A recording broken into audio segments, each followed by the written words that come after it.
Hello and welcome to Coffee with Dr. Carla. I'm Dr. Carla. This is Marty. And we are going to torment our lovely Lindsay, who's off camera. And we're glad you're here with us while we do this. So actually our goal really is to talk about some mental health related issues and hopefully end the stigma around them. But previously we were talking off camera about the fact that I'm ADD, Marty's ADHD, and we were talking about trying to get tests done, wandering off, forgetting what we're supposed to do. And then Lindsay pipes in and says, oh, well, okay, there's the difference between being anxious and ADD. And of course, our response was, well, we never would have remembered that we were supposed to be anxious because we forgot what we were doing anyhow. So we decided we're going to do a little filming here and, maybe kind of give you a little insight into how we both have a similar diagnosis, and maybe give the world a little bit of insight about what happens to us, in the process. So, maybe I'll open up a little bit with, and Lindsay, you can jump in for how this impacts you. So, Lindsay is an intern who's been helping me with a lot of things like TikTok and, different social media things and kind of community liaison type stuff. And then I get really excited, right? So even though I don't have the hyperactivity component in mine, my mind goes, oh my God, if we could do that, let's do this. Yeah. Oh my gosh, we could do this and this and this and this and this. And this would be so great. And maybe we could try this. And what about this? And then Lindsay says, I have a lot of notes that are kind of all sporadic all over the place with many, many different ideas. And then I say, okay, we're going to work on it. We're going to try and get all this done. And then I have my panic attack, and then you get excited. And so we make it work together. It's a marriage. Right. It definitely is.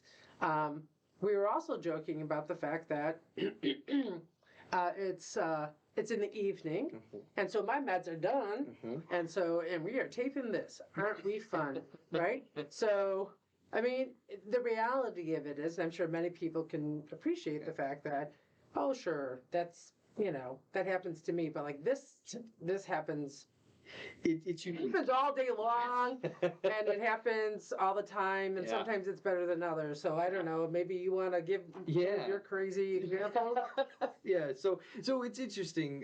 So the types of it, right? So it's different. I'm in. My girlfriend also has ADHD, and she has the more to where it's to get up off the couch. It's to get moving. So you put. Essentially someone who, so there's days where she struggles to get off the couch, struggles to get moving, where I'm buzzing around and doing a million projects and doing laps around the house. And so it's funny to watch us interact sometimes. We've had friends come over and they're just like, what is happening?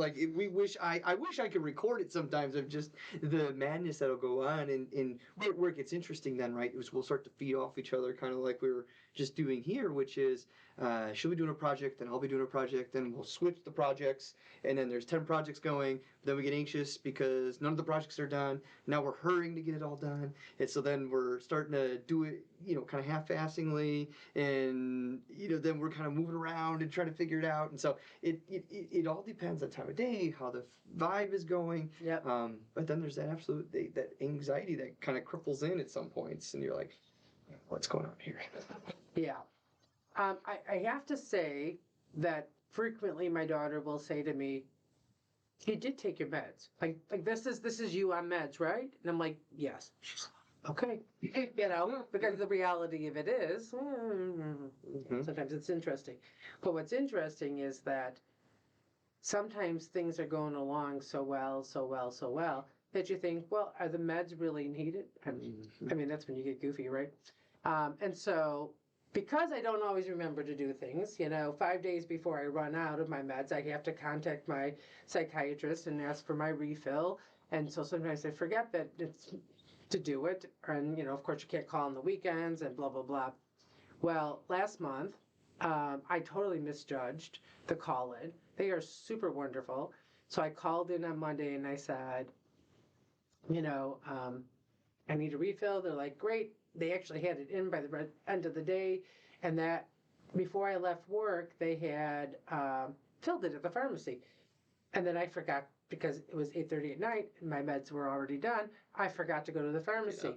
So then I show up at work on Tuesday without taking my meds at all, like really not taking my meds at all, and no time to get to the pharmacy and back.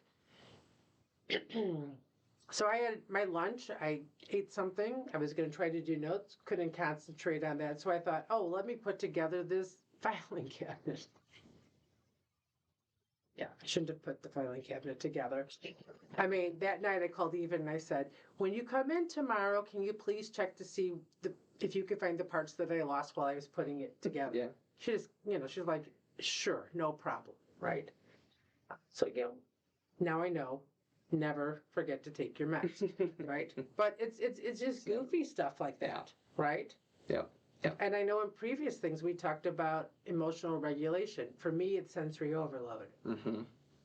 Right. I have, so for me, a lot of this is the distraction, right? So I think we started having a conversation, right, of is something distracting us in the background, and then we got moving that conversation into, well, for us, we would have been gone doing something for 20 minutes versus the 2 or 3 minutes you thought it actually was that you had gone through. I thought it was at least 10 minutes, and it had been only 4 because I'm hyper focused on perfection. And that's my battle with anxiety. Right. And so, and it's interesting, and I think part of the reason why I wanted to kind of, have this kind of weird conversation is because so often what you're going to find is that